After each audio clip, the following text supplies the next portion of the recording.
এই ৩টি আমল করলে ফেরেশতারা আপনার জন্য দোয়া করেন। ভাবুন তো, আপনি একটি আমল করছেন আর ঠিক সেই মুহূর্তে আকাশের ফেরেশতারা আপনার জন্য আল্লাহর কাছে দোয়া করছেন। অবিশ্বাস্য মনে হলেও সহিহ হাদিসে এমন কয়েকটি আমলের কথা এসেছে। আজ জানুন সেই ৩টি আমল। কিন্তু শেষের আমলটি সবচেয়ে আশ্চর্য। অনেক মুসলিম প্রতিদিন সুযোগ পেয়েও এটি করেন না। তাই ভিডিওটি শেষ পর্যন্ত দেখুন। প্রথম আমল, অজু অবস্থায় নামাজের অপেক্ষায় থাকা। রাসূল সাল্লাল্লাহু আলাইহি সাল্লাম বলেছেন, যতক্ষণ একজন মুসলিম নামাজের অপেক্ষায় থাকে ততক্ষণ ফেরেশতারা তার জন্য দোয়া করতে থাকেন, হে আল্লাহ, তাকে ক্ষমা করুন, তার প্রতি রহম করুন।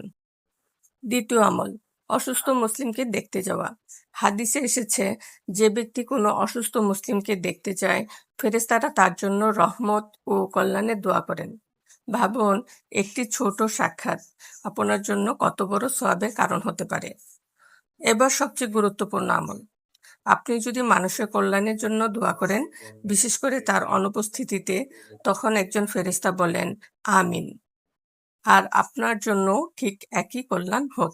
অর্থাৎ আপনি অন্যের জন্য দোয়া করলে সেই দোয়াই আপনার জন্য ফেরত আসে। এখন নিজেকে প্রশ্ন করুন, এই ৩টি আমলের মধ্যে আজ আপনি কোনটি করবেন? কমেন্টে লিখুন ইনশাল্লাহ। আর এমন সহিহ ইসলামিক ভিডিও পেতে ইসলামিক আমল ঘর অনুসরণ করুন।